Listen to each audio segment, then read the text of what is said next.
तो दोस्तों आज की वीडियो के अंदर मैं कैबिनेट ऑफ क्यूरियोसिटीज के बाकी के 4 रिमेनिंग एपिसोड्स को एक्सप्लेन करूंगा, यानी कि एपिसोड 5, 6, 7 एंड 8 को। उम्मीद करता हूं कि आपको ये जरूर पसंद आएगा और अगर आपने इससे पहले के 4 एपिसोड्स को नहीं देखा है तो वो ऑलरेडी आ चुके हैं। उनका लिंक आपको नीचे डिस्क्रिप्शन के अंदर और पिन कॉमेंट में मिल जाएगा, so do check it out. तो चलिए अब बिना किसी देरी के चलते हैं सीधा वीडियो की तरफ। एपिसोड 5 का नाम है पिकमैन्स मॉडल। ये कहानी है 1909 आर्कम मैसाचुसेट्स की और एपिसोड की स्टार्टिंग में हम देखते हैं थर्बर नाम के एक आर्टिस्ट को जो कि अपने गर्लफ्रेंड रेबेका से मिलने आया हुआ था और उसकी पेंटिंग बनाकर वापस वो अपने आर्ट कॉलेज चला जाता है। अब इस आर्ट कॉलेज के अंदर और भी बहुत से लड़के पेंटिंग सीखने आए हुए थे और यहाँ पर टीचर सबको ये बताते हैं कि स्टूडेंट आर्ट कॉम्पिटिशन शुरू होने वाला है और जिसकी आर्ट सबसे बढ़िया होगी उन्हें आर्कम गैलरी के अंदर रखा जाएगा, जिससे सभी स्टूडेंट काफी एक्साइटेड हो जाते हैं। और थर्बर पहले से ही आर्ट कंपटीशन जीतता आ रहा था। अब टीचर नए स्टूडेंट पिकमैन को सबसे इंट्रोड्यूस कराता है जो कि यहाँ पर पेंटिंग सीखने आया हुआ था। अब सभी लोग तैयार थे पेंटिंग बनाने के लिए और एक मॉडल आकर सेंटर में बैठ जाता है जिसको देखकर सब उसकी पेंटिंग बनाने लगते हैं और सबकी ही पेंटिंग काफी अच्छी थी, लेकिन थर्बर की सबसे ज्यादा अच्छी थी। और जब वो पिकमैन की पेंटिंग देखता है तो उसने उस मॉडल को अजीब तरह से ड्रॉ किया था जिसके 2 से ज्यादा हाथ थे, बॉडी पर जख्म थे और स्किन सड़ी हुई थी जो कि थर्बर को थोड़ी सी डिस्टर्बिंग लगती है। खैर अगले सीन में सभी बैठकर बात कर रहे होते हैं लड़के पिकमैन के बारे में और ऐसा इसलिए था क्योंकि वो उम्र में काफी बड़ा था और उसकी मदर बचपन में ही गुजर गई थी, जिसके बाद उसके डैड पागल हो गए और उसके पास बहुत सारा पैसा है, इसलिए यहाँ वहाँ वो घूम पाता है और वो ग्रेवयार्ड में बैठकर पेंटिंग करता रहता है, जो बात थर्बर को काफी अजीब लगती है। खैर अब वो ग्रेवयार्ड के अंदर जाता है और उससे मिलता है और उससे बात करता है। वो ग्रेवयार्ड में बैठा हुआ एक मरी हुई कैट को ड्रॉ कर रहा था और थर्बर उससे पूछता है कि वो किन चीजों में इंटरेस्टेड है और ऐसी ड्राइंग्स क्यों बनाता है, जिस पर वो ये कहता है कि दुनिया में अगलीनेस, डार्कनेस हमारे बीच ही रहती है जो कि हमारी अच्छाई की वजह से हमको दिखाई नहीं देती और वो उस डार्कनेस को देख सकता है और साथ ही साथ वो उसे अपनी कुछ पेंटिंग्स दिखाता है जो कि वहां पर अजीब से क्रीचर्स और बहुत ही अलग डिस्टर्बिंग चीजों के बारे में थी। खैर अगले दिन थर्बर की पेंटिंग उसे अच्छी नहीं लगती तो वो इस बार आर्ट कॉम्पिटिशन में हिस्सा नहीं लेता, लेकिन पिकमैन ने हिस्सा लिया था। लेकिन जो उसने पेंटिंग बनाकर दिखाई थी उससे सारे जजेस गुस्सा होकर वहां से चले जाते हैं क्योंकि वो भी काफी वियर्ड थी।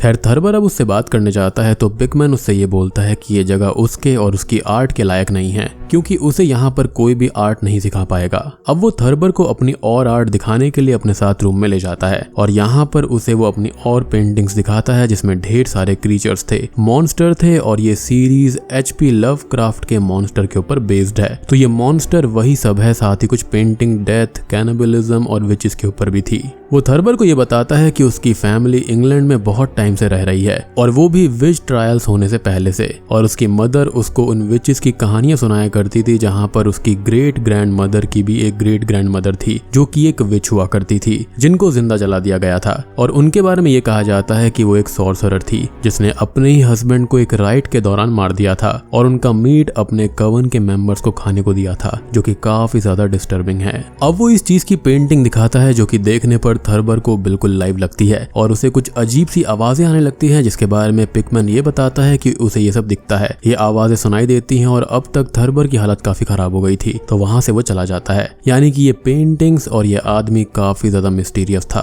खैर अब वो वहां से बाहर आता है तो एक वैगन में उसे एक आदमी दिखता है जो कि किसी अजीब सी लेडी के साथ में इंटीमेट हो रहा था और वो वैगन अचानक रुक जाता है। वो आदमी उसे अपने पास बुलाता है लेकिन उसमें वही विच होती है जो कि उसके चेस्ट पर अपना हाथ मार देती है जिससे उसको घाव हो जाता है और अगले ही पल उसकी नींद खुलती है और वो अपने रूम पर था क्योंकि ये एक नाइटमेयर होता है। लेकिन शॉकिंग बात ये थी कि नाइटमेयर होने के बावजूद भी उसके शर्ट के ऊपर हाथ मारने का वो मार्क था, मीन्स कि ये नाइटमेयर नहीं बल्कि कुछ और ही था। ऐसा लग रहा था कि जैसे वो एस्ट्रल प्रोजेक्शन करके कहीं पहुंच गया था। खैर वो तैयार होकर अपनी गर्लफ्रेंड रेबेका के घर में एक पार्टी में चला जाता है जहां पर उसको वही विच और अजीब सी चीजें दिखाई दे रही थी जिससे वो बहुत ही ज्यादा डिस्टर्ब हो जाता है। और रेबेका के फादर से वो पहली बार मिला था और ये वही थे जिन्हें उसने रात को वैगन के अंदर देखा था और उनके साथ वाली लेडी के अंदर उसे वो विच दिखाई देती है जिससे कि वो बहुत परेशान हो जाता है और रेबेका उस पर नाराज होकर उसे पार्टी से बाहर निकाल देती है। खैर अब वो वापस पिकमैन के रूम पर जाता है लेकिन अब तक वो वहां से अपनी सारी पेंटिंग्स और सामान लेकर चला गया था जिससे कि थर्बर काफी परेशान था कि उसके साथ आखिर हुआ क्या है। खैर अब कहानी कुछ समय आगे जाती है यानी कि 1926 में और अब थर्बर एक आर्ट गैलरी में काफी अच्छी पोस्ट पर है और काफी सक्सेसफुल आर्टिस्ट बन चुका है। है जिसकी शादी भी रेबेका से हो गई थी और उनका एक बेटा जेम्स भी होता है। लेकिन थर्बर को बार बार वही सब बुरे नाइटमेयर्स आते रहते हैं और वो विच अपने कवन के मेंबर्स के साथ उसको दिखती है जो कि उसके हस्बैंड का मीट खा रही थी, जैसा कि पिकमैन ने उसको बताया था। खैर अब वो डर कर जाग जाता है और नीचे हॉल में आता है जहाँ पर एक पैक्ड पेंटिंग रखी हुई थी, जिसे वो ओपन करके देखता है तो ये पिकमैन की बनाई हुई पेंटिंग थी जिसके अंदर कुछ मॉन्स्टर्स किसी बच्चे के पास में थे और पेंटिंग भी उसको ये लाइव लगती है और काफी ज्यादा डिस्टर्ब कर देती है। अब वो रेबेका से पूछता है कि ये कौन देकर गया है, जिस पर वो बताती है कि ये कोई पिकमैन नाम का आदमी देकर गया था और बोल रहा था कि वो फिर से टाउन में वापस आ चुका है। वो दोनों आपस में बात कर ही रहे थे और इधर जेम्स आकर अकेले में वो पेंटिंग थोड़ी सी देख लेता है। अगले सीन में गैलरी मीटिंग में जो कि पहले से ही थर्बर के साथ आर्ट कॉलेज में पढ़ता था, वो सबको बताता है कि उसे भी एक आर्टिस्ट मिला है जिसकी पेंटिंग्स काफी अच्छी हैं और उन्हें वो एग्जीबिशन में लगा सकते हैं। अब ये आर्टिस्ट कोई और नहीं बल्कि पिकमैन ही था, जिसे देखकर थर्बर बहुत ही ज्यादा परेशान हो जाता है और जो से बोलता है कि वो उसकी पेंटिंग ना लगवाए, जिस पर वो मना कर देता है। उसको भी तो सक्सेसफुल होना है अपनी लाइफ के अंदर। सेम डे जब वो एक ग्रेवयार्ड के रास्ते से घर आ रहा होता है तो उसे वहां पर कोई अजीब सा मॉन्स्टर दिखाई देता है, जिसे इग्नोर करके वो घर आ जाता है। घर पर वो देखता है कि पिकमैन आया हुआ था और वो इससे काफी परेशान था, एज वो खुद जानता था कि पिकमैन के करीब रहने पर क्या प्रॉब्लम आ सकती है और किन चीजों का सामना करना पड़ सकता है। अब रात को जेम्स को भी बुरे बुरे सपने आने लगे थे और मॉन्स्टर दिखने लगे थे, जिससे परेशान होकर वो पिकमैन को मारने का फैसला कर लेता है। अब वो पिकमैन को मारने ग्रेवयार्ड में जाता है और उससे बोलता है कि वो यहाँ से चला जाए और उसकी फैमिली से दूर रहे, लेकिन वो ये कहता है कि वो सिर्फ ये चाहता है कि थर्बर उसकी आर्ट को देखे, उसे अपना जजमेंट दे और अगर वो उसकी पेंटिंग्स को देख लेगा तो वो उसकी फैमिली से भी दूर चला जाएगा और गैलरी के अंदर पेंटिंग्स भी नहीं लगवाएगा, जिस पर थर्बर एग्री हो जाता है। अब वो उसके घर जाता है और वो उसको एक सीक्रेट रूम के अंदर लेकर जाता है जहाँ पर ढेर सारी वही डार्कनेस और मॉन्स्टर से बनी हुई पेंटिंग भरी हुई थी और अब थर्बर सबको जलाने लगता है ताकि ये सारी चीजें रियल लाइफ में आकर किसी और को परेशान ना कर पाए। और पिकमैन उसको रोकने लगता है तो वो उसको भी शूट कर देता है, जो कि मरते हुए ये बोलता है कि ये वो उनकी पेंटिंग्स बनाता है जिन्हें वो जानता है और ये सब एंटिटीज रियल में हैं, उसकी जिंदगी का हिस्सा हैं और ये उसकी फैमिली पोर्ट्रेट्स हैं और इतना कहकर वो दम तोड़ देता है। अब इस रूम के अंदर एक वेल भी था और उसकी डेथ के बाद में वो वेल ओपन होता है और उससे बाहर आता है एक HP लवक्राफ्ट का मॉन्स्टर जो कि अंडरवर्ल्ड से आया था और वो उसकी डेड बॉडी को क्लेम करके अपने साथ ले जाता है और थर्बर डरते हुए वहां से भाग जाता है। अब अगले सीन में वो, रेबेका और जेम्स गैलरी के अंदर आते हैं तो यहाँ पर सभी पेंटिंग्स वही लगी हुई थी जिन्हें पिकमैन ने बनाया था और इनको जो लेकर आया था। वो जो को समझाता है कि ये पेंटिंग्स वो वहां से हटा दे, लेकिन उसके पास जाने पर एक अजीब सी चैंटिंग हमको सुनाई देती है और जो की आंखें फूट जाती हैं। मींस पिकमैन की पेंटिंग्स की डार्कनेस अब बाहर आ गई है और किसी इन्फेक्शन की तरह सबको हॉन्ट कर रही थी। और यहाँ पर पिकमैन की जो पेंटिंग्स थी ना, वो काइंड ऑफ केज काम किया करती थी इन सभी को रोकने के लिए या फिर इन सभी मॉन्स्टर को लिमिट करने के लिए, और इसी वजह से उनकी डार्कनेस इस दुनिया से बाहर नहीं आया करती थी और यही रीजन था कि उसकी पेंटिंग हमेशा उसको लाइव दिखा करती थी जैसे कि वो हिल रही हो, क्योंकि ये सारे रियल मॉन्स्टर थे जिनको वो कैद करके रखता था। और सबसे बड़ी बात कि वो विच क्राफ्ट के खानदान से था, तो यहाँ पर ये सब तो होना ही था। अब वो जल्दी से रेबेका और जेम्स को संभाल ले जाता है, लेकिन वो लोग भी पेंटिंग देख रहे थे जिन्हें वो रोकता है। तो अभी तक तो वो लोग नॉर्मल थे, जिनको वो घर भेज देता है और अपने वर्कर से सारी पेंटिंग्स को जलाने का कहता है। अब वो घर जाता है और वहां पर रेबेका को देखता है जिसने अपनी आंखें निकाल ली थी। मींस डार्कनेस ने उसे भी इन्फेक्ट कर दिया था और वो ये कहती है कि कोई आने वाला है जिसके लिए वो एक फीस्ट तैयार कर रही है। और कौन आने वाला है, तो उसका जवाब हमारे पास पहले से ही है, वही दूसरी दुनिया के मॉन्स्टर वहां आने वाले हैं। और वो क्या फीस्ट तैयार कर रही है ये देखकर थर्बर के पैरों के नीचे से जमीन खिसक जाती है और उसकी दुनिया अब पूरी तरह बर्बाद हो गई थी, क्योंकि रेबेका ने फीस्ट के लिए उनके ही बेटे जेम्स का सर पकाया था। और बूम, इसी के साथ में एपिसोड 5 यहीं पर खत्म हो जाता है। तो यहाँ पर मुझे ऐसा लगता है कि जो पिकमैन था ना, उसका जो खानदान था वो विच क्राफ्ट से जुड़ा हुआ था, और जो बात उसने बताई कि उसकी ग्रेट ग्रैंड मदर के ग्रेट ग्रैंड मदर ने ऐसा किया था, यानी कि अपने ही हस्बैंड को काट कर खिला दिया था अपने कवन को, तो वो बात बिल्कुल सच होगी। और मेरे ख्याल से यहाँ पर उसकी फैमिली काइंड ऑफ कर्स्ड हो गई होगी इस मॉन्स्टर से, एंड इन पेंटिंग्स के जरिए वो उनको कैद करके रखता था, उनकी शक्तियों को इस दुनिया में आने से रोकता था। लेकिन यहाँ पर ये चीज थर्बर समझ नहीं पाया और ना ही यहाँ पर पिकमैन उसको समझा पाया और अल्टीमेटली अब सारे के सारे मॉन्स्टर इस दुनिया में आने के लिए तैयार हैं। अब हम आ जाते हैं एपिसोड 6 जिसका नाम है dreams in the which house. तो इस एपिसोड की स्टार्टिंग में हम देखते हैं वॉल्टर और एपर्ली नाम के दो ट्विंस को, जहां पर एपर्ली की तबीयत काफी खराब थी और वॉल्टर उसके पास ही बैठा हुआ था। वो उसको हिम्मत दे रहा था, लेकिन अनफॉर्चुनेटली उसकी डेथ हो जाती है जिससे वो दुखी होता है। लेकिन अगले ही पल उसे एपर्ली की स्पिरिट दिखती है जिसे कोई फोर्स अपने साथ किसी दूसरे डायमेंशन में खींच लेती है। और अब कहानी आती है 1933 में, जहां पर वॉल्टर बड़ा हो गया था और स्पिरिचुअल सोसाइटी के लिए काम किया करता था, जहां पर वो शहर के सभी मीडियम्स को चेक करता है, उनसे मिलता है और इन्वेस्टिगेट करता है कि वो रियल हैं भी या फिर नहीं, और रियल होने पर उन्हें स्पिरिचुअल सोसाइटी में ऐड किया जाता है। और ये काम 1933 के वक्त पर होता होगा, लेकिन ये हमारी इस कहानी का मुख्य हिस्सा नहीं है, बल्कि ये है कि वॉल्टर असल में स्पिरिचुअल सोसाइटी से जुड़ा ही इसलिए था ताकि वो उसे ऐसे किसी इंसान के बारे में पता चल पाए जो कि दूसरे डायमेंशन के बारे में जानता हो और वहां जाने का रास्ता जानता हो, ताकि वो अपनी बहन से मिल पाए और अगर वो किसी मुसीबत में है तो वो उसको बचा ले। क्योंकि आखिरी बार उसने ये देखा था कि उसकी बहन की स्पिरिट को कोई खींचकर दूसरे डायमेंशन के अंदर ले गया था। खैर वो बहुत से मीडियम से मिलता है, लेकिन उसे कोई भी सही पर्सन नहीं मिल रहा था और स्पिरिचुअल सोसाइटी बाहरी लोगों के डोनेशन के ऊपर चलती थी। वो सोसाइटी हेड से मिलने जाता है तो वहां पर एक लेडी आई हुई थी जो कि दावा कर रही थी कि उसके घर में किसी दूसरे डायमेंशन का पोर्टल है, लेकिन यहाँ के हेड को उसकी बातों पर यकीन नहीं होता क्योंकि लालच में बहुत से लोग झूठे दावे किया करते थे।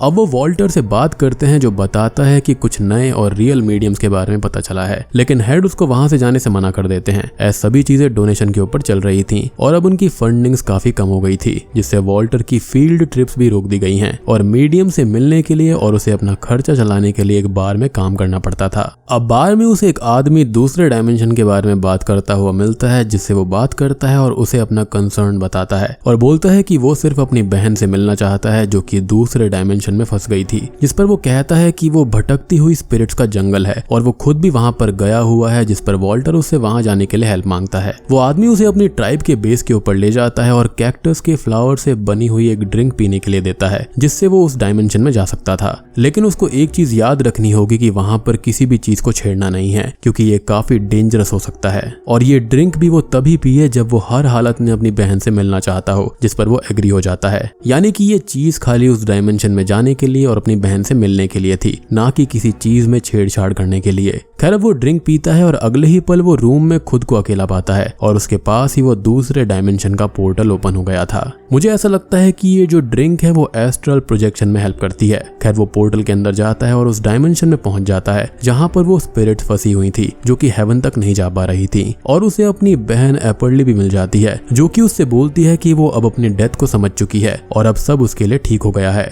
लेकिन वॉल्टर उसे वापस ले जाना चाहता था, जो कि एक बहुत ही बड़ा सिन है। आई मीन जिसकी बॉडी ही नहीं रही उसको आप लेकर कैसे जाओगे। खैर वो एक और बार उसी डायमेंशन के अंदर जाता है और इस बार उसको वही लेडी मिलती है जो कि स्टार्टिंग में उस हेड के पास में बताने आई थी कि घर के अंदर एक दूसरे डायमेंशन का पोर्टल है और वहां पर वो एक पेंटिंग बना रही थी। खैर अब वो एपर्ली की स्पिरिट से मिलता है और उसे अपने साथ वापस ले जाने लगता है, लेकिन वो मना करती है, इसलिए वो उसको पकड़ लेता है और अब वापस आने पर एपर्ली के गाउन का एक हिस्सा उसके पास में था, मींस वो उसे इस दुनिया में ला सकता था। खैर उस कैक्टस के फ्लावर की ड्रिंक को लेने के लिए पैसे चाहिए होते थे और वॉल्टर के पास पैसे थे ही नहीं, तो वो अपने फ्रेंड फ्रैंक से हेल्प मांगता है और स्पिरिचुअल सोसाइटी के हेड से हेल्प मांगता है, लेकिन वो मना कर देते हैं और उसको सोसाइटी से भी निकाल देते हैं। और वो उनके ऑफिस में उस लेडी की पेंटिंग भी देखता है जिसने वही एक घर बनाया हुआ था और यही उसने उस डायमेंशन के अंदर भी देखा था। ये घर असल में कज़ाया मेसन का था जो कि एक विच हुआ करती थी जिसका जिक्र हिब्रू बाइबल के अंदर भी है। खैर उसके पास में एक स्टिक हुआ करती थी जिससे दूसरे डायमेंशन का पोर्टल ओपन किया जा सकता था और असल में उसे लोगों ने हैंग करके जान से मार दिया था विचक्राफ्ट के लिए, लेकिन कुछ दिनों के बाद में किसी ने उसकी लाश चुरा ली थी जो कि कभी नहीं मिली। अब वॉल्टर उसी के घर में रहने चला जाता है और उस घर के अंदर वो लेडी भी किराए पर रहती थी जो कि हेड से मिलने आई थी और वॉल्टर यहाँ पर रहने लगता है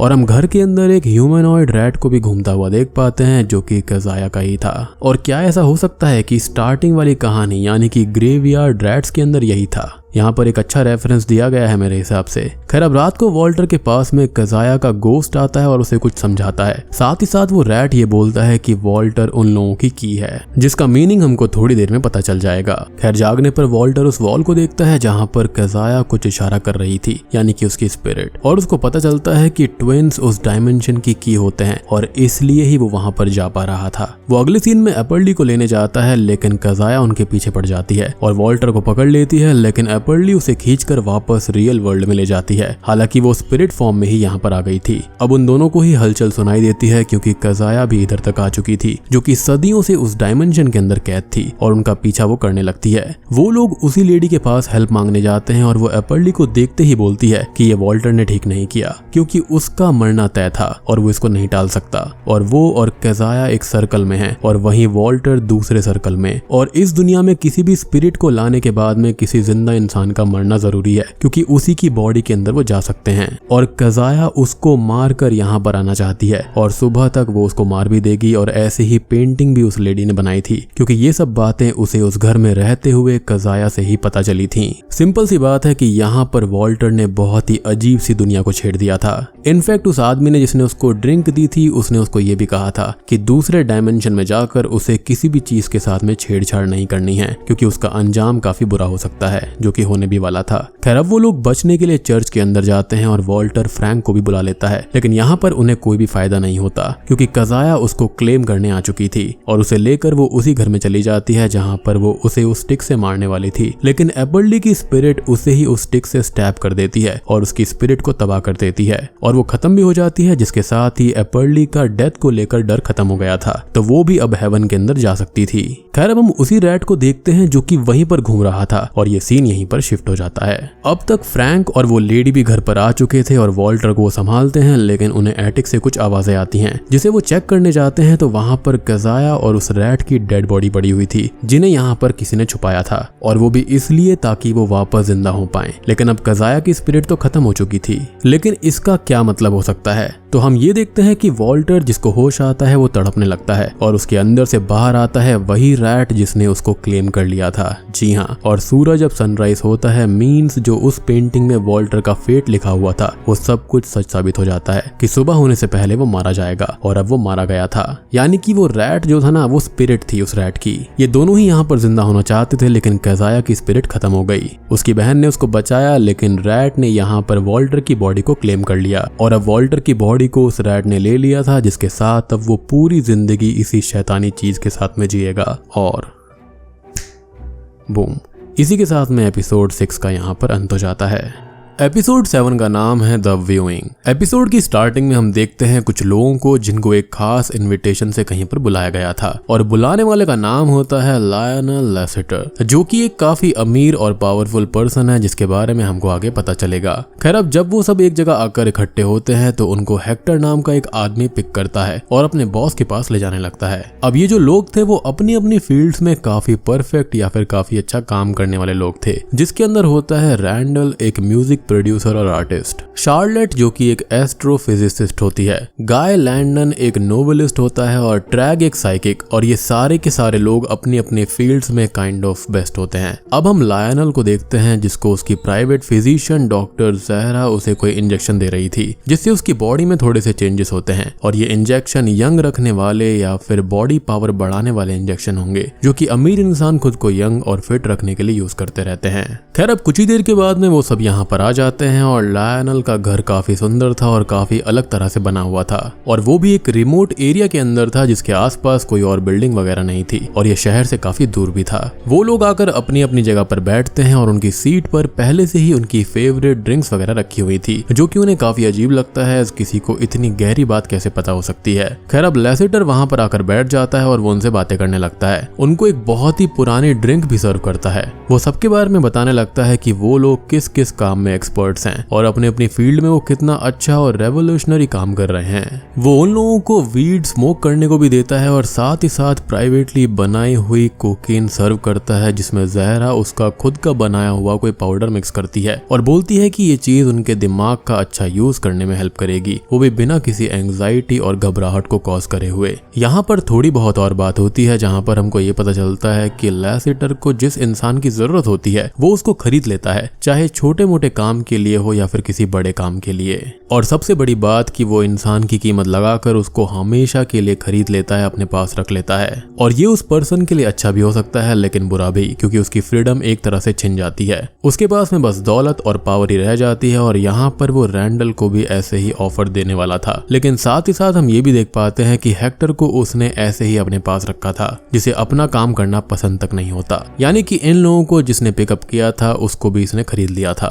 खैर अब वो उन सब से कहता है कि वो लोग पूरी तरह से रेडी हैं उस आइटम को देखने के लिए जिसके लिए उनको यहाँ पर बुलाया गया है। और अब तक वो सब काफी नशे में हो गए थे और ये कोकीन खास पाउडर के साथ मिलाकर इसलिए ही दिया गया था ताकि वो बिना डरते हुए उसके बारे में उसको बता पाएंगे। खैर अब वो उन सबको एक चेम्बर के अंदर लेकर जाता है जहाँ पर एक छोटी सी चट्टान रखी हुई थी, जिसको वो सभी लोग देखने लगते हैं। और अब ये चीज क्लियर हो जाती है कि लैसेटर ने उन सबको यहाँ पर किस लिए बुलाया था। वो सबसे पूछता है कि ये चीज क्या है जो उसको मिली है, इसका यूज कैसे होता होगा और साथ ही साथ उसके अंदर क्या है, जिस पर सभी अपने हिसाब से जवाब देते हैं। अब सभी लोग यहाँ पर अलग अलग तरह के टेस्ट करवाने के लिए कहते हैं, लेकिन यहाँ पर वो पहले ही सारी चीज करवा चुका था, कोई भी रिजल्ट नहीं आए थे। इवन एक्स रेज भी यहाँ उस चट्टान के पार नहीं हो पा रही थी। अब यहाँ पर रैंडल स्मोक करने लगता है, जिसको लैसेटर रोकता है, लेकिन वो स्मोक कर लेता है और शॉकिंगली वो चट्टान उस स्मोक को अपने अंदर एब्जॉर्ब कर लेती है और बहुत ही तेज आवाज करती है, जिससे उन लोगों को काफी तकलीफ होती है। अब वो चट्टान अचानक से ही टूट जाती है और उसके अंदर एक अजीब तरह का क्रीचर बाहर आता है, जिसके सर के ऊपर 2 टेंटिकल्स होते हैं और वो अब ट्रैग और गाय को जलाकर उनका सर मेल्ट करके उन्हें अपनी पावर से जान से मार देता है। शार्लेट और रैंडल ये देखकर डर जाते हैं और वहां से भागने लगते हैं और हेक्टर गेट ओपन करता है, जिसे अंदर से चिल्लाने की आवाजें आ रही थी। अब जहरा उस मॉन्स्टर को देखकर काफी खुश होती है, क्योंकि वो एक डॉक्टर थी और इस तरह की चीज देखना उसके लिए काफी फैसिनेटिंग था।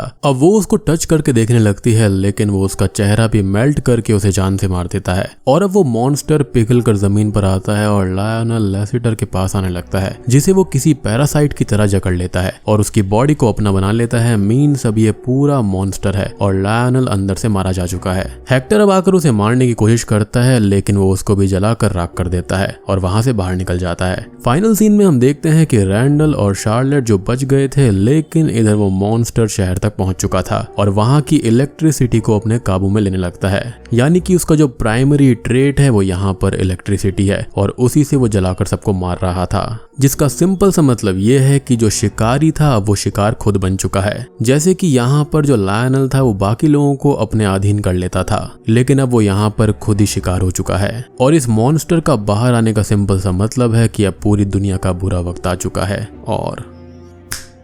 बूम, इसी के साथ में एपिसोड 7 यहाँ पर खत्म हो जाता है। अब उस मॉन्स्टर ने यहाँ पर लायनल को ही क्यों चुना, जहरा को क्यों नहीं चुना? तो इसका सीधा मतलब यह है कि जहरा अपनी लाइफ से पूरी तरह खुश नहीं थी और उस मॉन्स्टर को ऐसा पर्सन चाहिए था जो कि अंदर से पावर, लस्ट और इविलनेस से भरा हुआ होगा, और ये चीज वहां पर सिर्फ लायनल के अंदर थी और इसलिए ही उस मॉन्स्टर ने उसको अपना होस्ट बनाया। और ये एक तरह का कर्मा भी हो गया, जो कि छोटी मोटी चीज के लिए किसी भी इंसान को खरीद लिया करता था, उसको ही अब किसी और ने कैद कर लिया है। अब हम आ जाते हैं इस सीरीज के आखिरी एपिसोड के ऊपर, जिसका नाम है द मर्मरिंग। तो एपिसोड की शुरुआत में हमको एक बर्ड रिसर्चर कपल को दिखाया जाता है, जिनका नाम नैन्सी और एडगर होता है। और अभी फिलहाल उन्होंने डनलिन बर्ड्स को रिकॉर्ड किया था, जो कि एक पैटर्न बनाकर उड़ा करती हैं और अपने शिकारी से खुद को बड़े ही आसानी से बचा लेती हैं। उन दोनों की रिसर्च को बहुत से लोग स्पॉन्सर और फंड किया करते थे, क्योंकि उनका काम काफी बेस्ट होता है। और लगभग 1 साल पहले ही यहाँ पर नैन्सी की एक काफी छोटी सी बच्ची की डेथ हो गई थी, जिससे वो दोनों ही गम में थे, लेकिन वो खुद को संभाले हुए थे।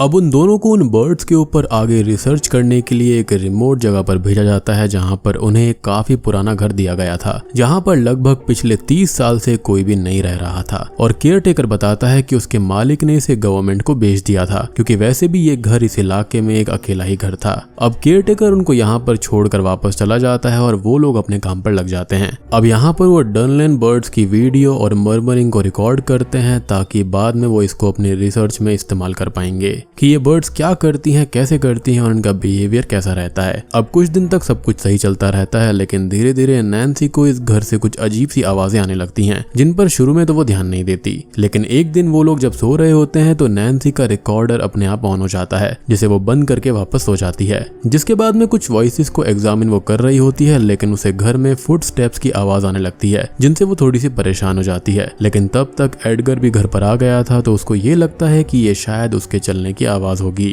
अगले सीन में वो लोग जब सो रहे होते हैं तभी नैन्सी को बाहर से बहुत तेज आवाजें आने लगती हैं, जिससे डर कर वो एडगर को जगाती है। लेकिन एज यूजुअल यहाँ पर वो गहरी नींद में सोया हुआ था, तो वो नहीं जागता और अब वो अकेली ही बाहर चेक करने जाती है, तो बाहर सिर्फ एक डोर ओपन होता है जो कि आवाज कर रहा था। लेकिन वो देखती है कि घर के एटिक के ऊपर बहुत सारी डनलिन बर्ड्स बैठी हुई थी और वो तुरंत ही एडगर को बुलाती है, जो कि उन्हें देखकर ये बोलता है कि उसने पहले कभी इन बर्ड्स को इतने ऊपर आकर बैठे हुए नहीं देखा है, क्योंकि वो कभी भी इतने ऊपर आकर नहीं बैठती। नैन्सी अब बैठकर उनको रिकॉर्ड करने लगती है और काफी टाइम हो जाता है, तो रेडियो पर विसल की आवाज आती है, जो कि एडगर और वो एक दूसरे से बात करने के लिए निकाला करते थे। लेकिन जैसे ही वो रुकने का बोलती है तो आवाज बार बार आती रहती है और वो उनको चेक करने जाती है, तो नीचे एडगर था ही नहीं और वो अपने रिकॉर्डर में रिकॉर्ड की हुई आवाज को सुनने लगती है। तो उसके अंदर किसी बच्चे की आवाज भी रिकॉर्ड हुई थी कि उसको ठंड लग रही है, जिसे वो बाद में एडगर को भी सुनाती है। लेकिन स्ट्रेंजली वो आवाज रिकॉर्डर में उस वक्त नहीं आ रही थी। खैर अगले सीन में वो एडगर के साथ थी, जो कि क्लोज आने की कोशिश करता है, लेकिन वो अब उसे खुद से दूर कर देती है और ऐसा काफी टाइम से चल रहा था, जिससे वो भी अपसेट हो जाता है। हालांकि वो ये समझता था कि नैन्सी को सिर्फ टाइम चाहिए, क्योंकि बच्चे की मौत के बाद में वो काफी दुखी हो गई थी। अब रात को जब वो दोनों सो रहे होते हैं तो नैन्सी की आंख खुलती है और वो एक बच्चे के गोस्ट को सामने खड़ा हुआ देख पाती है, जो कि सडनली गायब हो जाता है। लेकिन अब तक वो काफी ज्यादा डर चुकी थी। खैर अब वो घर के अंदर चक्कर लगाकर यहाँ पर लगी हुई फोटोग्राफ्स को देखने लगती है, जिसके अंदर एक बच्चा और एक माँ थी और साथ ही साथ किसी आदमी की पिक्चर भी लगी हुई थी। अब उसे एक टेबल मैट मिलता है, जिसके अंदर इस घर के ओनर ने खुद को बर्ड्स के साथ बनाया हुआ था और वो बर्ड्स को आजाद कर रही थी। साथ ही साथ लिखा भी हुआ था कि फ्रीडम बर्ड, जिसका मतलब हम आगे समझ पाएंगे। लेकिन यहाँ पर नैन्सी ये समझ जाती है कि वो लेडी खुद को इस घर में अकेला समझ रही थी, जिसे आजादी चाहिए थी और साथ ही साथ वो कई चीजों में नैन्सी के जैसी ही थी और एडगर उसकी बातों पर कोई ध्यान नहीं दे रहा था, जिससे वो काफी अपसेट हो जाती है। अब ऐसे ही एक पल में वो सो रही होती है कि तभी उसे अपने पास अपनी बेटी दिखाई देती है, जिससे वो इमोशनल हो जाती है और वो लड़का भी दिखाई देता है, जो कि कहीं पर जाने लगता है और वो उसका पीछा करने लगती है। वो एक रूम के अंदर पहुंच जाती है, जहाँ पर उसे इस घर के ओनर के उस लेडी के नाम के लिखे हुए लेटर्स मिलते हैं, जिसमें लिखा हुआ था कि वो अब उस लेडी के साथ नहीं रह सकता, क्योंकि उसे अपनी वाइफ के साथ रहना है। असल में इस घर के मालिक का एक लेडी के साथ अफेयर था, जिसे उसने यहाँ पर रखा हुआ था और फिर वो प्रेग्नेंट हो गई थी और एक बेटे को उसने जन्म दिया था। लेकिन बाद में उसे यहाँ पर छोड़कर वो आदमी अपनी वाइफ के पास हमेशा के लिए चला गया और आगे की कहानी हमको आगे पता चलेगी। अब एक दिन नैन्सी को उस बच्चे का भीगा हुआ गोश्त दिखाई देता है, जिसके साथ ही उसे बाथटब के अंदर वो बच्चा दिखता है और उसकी मदर भी अब उसको दिखने लगी थी, जो कि गुस्से में घूम रही थी, ये बोलते हुए कि उसने ये क्या कर दिया। साथ ही साथ वो बच्चा भी बार बार ये बोलता रहता है कि माँ उस पर नाराज है। अब एक दिन केयर टेकर कुछ सामान देने आता है, तो नैन्सी उससे सब कुछ पूछ लेती है, जिस पर वो बताता है कि उस आदमी ने इस लेडी को यहाँ पर रखा हुआ था, जिसके बाद उस लेडी के बच्चे की डूबने से डेथ हो गई थी और फिर उस लेडी ने भी सुसाइड कर लिया। जिस पर नैन्सी ये कहती है कि उस लेडी ने ही अपने बच्चे को मारा था डुबा के, क्योंकि उसे सारी कहानी पता चल चुकी है। अब एडगर उससे पूछता है कि वो क्या पूछ रही थी, जिस पर वो सब कुछ सच बताती है और अब उनके बीच बहस हो जाती है, जहाँ पर फाइनली एडगर भी अब अपना ट्रॉमा रिलीज कर देता है कि उसे भी अपनी बेटी की डेथ का काफी दुख है, लेकिन वो सब कुछ ठीक करना चाहता है ताकि वो दोनों अच्छे से साथ में रह पाएं। अगले दिन एडगर काम के लिए चला जाता है और घर पर नैन्सी अकेली होती है, जिसे फिर से वो बच्चा दिखाई देता है, जो कि अपनी माँ से बचकर भाग रहा था और अब तक सुबह भी हो गई थी। तो नैन्सी उससे ये कहती है कि वो यहाँ पर धूप में आ जाए, यहाँ पर उसको ठंड नहीं लगेगी। और जैसे ही वो वहाँ पर आता है तो उसकी सोल इस वर्ल्ड से हेवन में चली जाती है। अब वो लेडी उसके पास में आती है, यानी कि उसकी स्पिरिट, जो कि अपने लवर के धोखे के बाद टूट गई थी और ये घर और ये बच्चा उसको एक कैद जैसा लगने लगा था, जिसे उसने मार दिया था। लेकिन उसको इस चीज का बहुत ही ज्यादा दुख हुआ था, इसलिए भी वो अपने रिग्रेट के साथ यहाँ पर कैद हो चुकी थी। लेकिन अब वो आजाद हो गई है, क्योंकि उसका जो बच्चा है वो भी फ्री है, जिसके साथ में वो भी इस दुनिया से यहाँ से चली जाती है। अब नैन्सी के अंदर का ट्रॉमा भी यहाँ से चला गया था और बर्ड्स उसके पास आकर मर्मरिंग करके चली जाती हैं और फाइनली अब वो लाइफ में मूव ऑन करने के लिए एडगर के साथ तैयार है, जिसके साथ में वो अपने रिश्तों को अब ठीक कर लेगी। और बूम। इसी के साथ में कैबिनेट ऑफ क्यूरियोसिटीज सीरीज यहीं पर खत्म हो जाती है। तो दोस्तों ये थी कैबिनेट ऑफ क्यूरियोसिटीज की फुल एक्सप्लेनेशन। उम्मीद करता हूँ कि आपको पसंद आएगी। और ये सारी की सारी स्टोरीज जो है ना वो किसी ना किसी HP लवक्राफ्ट की कहानी से मिलती जुलती है, उसी से इंस्पायर्ड है। अब बात करें मेरे पर्सनल फेवरेट एपिसोड्स के बारे में तो मेरे को lot 36, graveyard rats, the autopsy और एपिसोड नंबर 6 यानी कि dreams in the which house अच्छी लगी। और बात करें ट्रॉमा से रिलेटेड तो मेरे ख्याल से द मर्मरिंग यानी कि 8th जो स्टोरी है वो काफी अच्छी है। खैर आप लोग मुझे कमेंट सेक्शन के अंदर बताइएगा कि आपका फेवरेट एपिसोड कौन सा है। तो उम्मीद करता हूँ कि आपको ये सीरीज पसंद आई होगी। पसंद आई है तो वीडियो को लाइक कर देना, चैनल के ऊपर नए हैं तो सब्सक्राइब कर लीजिए। तो मैं आप सबको मिलता हूँ अगली वीडियो के साथ में, तब तक के लिए